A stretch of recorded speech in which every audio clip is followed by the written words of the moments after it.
गुरु की साजी नवाजी प्यारी साध संगत जी, प्यार से कहना मैं निरंकार जी। आओ साध संगत जी, अवतार वाणी के शब्द। कहीं है पर्वत नदी, कहीं पर हो रहती है समुंदर है। कितने कितने रूप हैं फिर भी धरती कितनी सुंदर है। पर्वत से अच्छा हूँ मैं तो सागर ने यह कहा नहीं। रेती से बेहतर हूँ मैं तो नदी को कहते सुना नहीं। लड़ झगड़ के इस धरती का रूप बिगाड़ इंसान ने।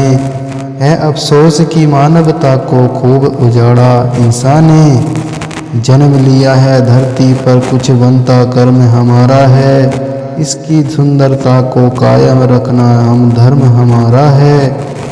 कहे हर देव की आपस में हम मिलवर्तन बढ़ाना है। सुंदर धरती पर आए हैं सुंदर छोड़ के जाना है। आओ सत्संग जी, जैसे कि संपूर्ण अवतार वाणी की पहली कड़ी में बताया है, कहीं है पर्वत नदी, कहीं पर रहती है समुंदर है। कितने कितने रूप हैं फिर भी धरती कितनी सुंदर है। साध संगत जी, कितने सुंदर लफ्जों में यह समझाया है कि हमारी धरती कितनी सुंदर है। इसमें रेत भी है और समुद्र भी है।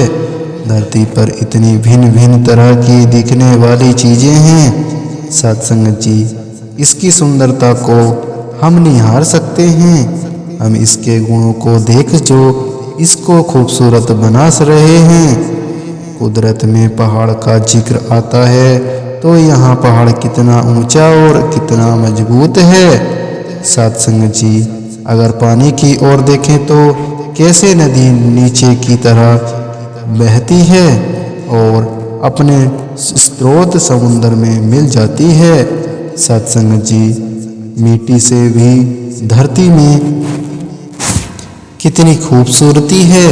हर एक चीज के अलग अलग गुण हैं, फिर भी यह जब साथ रहते हैं और आपस में टकराते नहीं। हम इंसान भी इस धरती पर रह रहे हैं। ये सब चीज़ें भी हमें दिखाई दे रही हैं, लेकिन इनमें गुण लेने की बजाय हम इनको खराब करने में लगे हुए हैं। सत्संग जी, हम सब इस संसार में आए हैं, चाहे कोई कैसा भी है, चाहे कोई दिखने में हमेशा अलग है, चाहे वह भोजन अलग तरह का खाते हैं और हम अलग तरह का खाते हैं, या कोई भी ऐसी कोई बातें जो हमसे एक दूसरे से अलग दिखती हैं, तो हम इसको अलग करके न देखें। हम यह माने कि संसार में विविधता भी एक एकता है।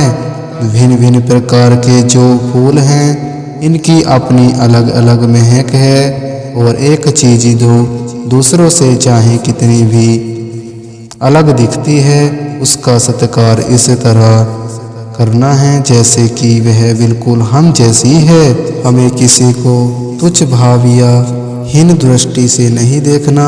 हमें यह व्यक्ति से गुण ग्रहण करने हैं। सत्संग जी, ऐसे कहा है, पर्वत से अच्छा हूँ मैं तो सागर ये न कहा नहीं। रेती से बेहतर है मैं तो नदी को कहते सुना नहीं। सत्संग जी, वही उदाहरण की चाहे पहाड़, नदी या रेत है, ये सब चीज़ें आपस में एक दूसरे से अपनी तुलना नहीं करते।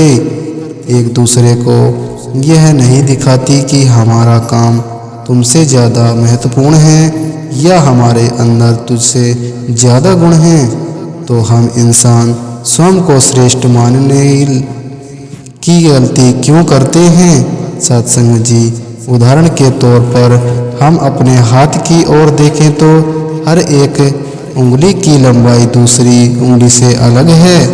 अगर हम कोई कार्य कर रहे हैं, जैसे कि अगर हम कुल्हाड़ी या कोई चीज़ पकड़नी है तो पूरी मुट्ठी बन जाती है।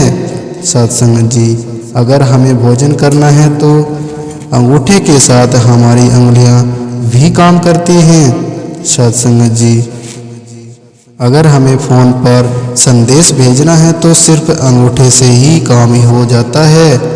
सत्संग जी, पर हर अंग के एक अलग अलग अहमियत होती है। एक हथेली से निकलती हुई भिन्न भिन्न दिखाने वाली उंगलियां एकता भाव से एक हाथ में इकट्ठी रहती हैं और एक दूसरे को नीचा नहीं दिखाती और अपना काम पूरी ईमानदारी से करती हैं। मनुष्य के अंदर मनुष्य वाले गुण या सोच कर नहीं बस जब पाते कि दूसरा हमारे जैसा नहीं है। हम दूसरे के लिए मन में भेदभाव और नफरत ले आते हैं सत्संग जी।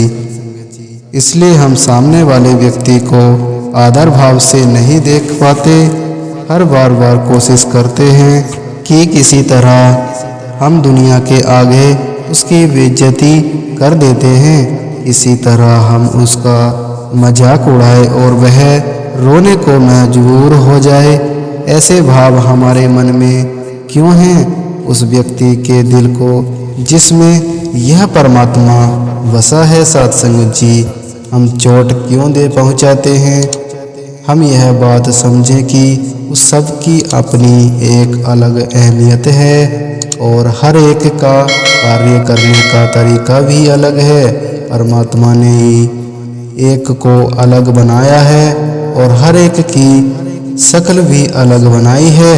उंगलियां के निशान की बात करें तो एक ही हाथ की सभी उंगलियां के निशान एक दूसरे से नहीं मिलते। परमात्मा ने हमें खूबसूरत बनाया है और हमें अलग अलग गुण दिए हैं। सत्संग जी, हम हर एक में गुणों की ही देखें, किसी से नफरत न करें, गैर विरोध की भावना मन में न रखें और किसी को ही हीन भाव से न देखें। सत्संग जी, प्यार से कहना, धन निरंकार जी।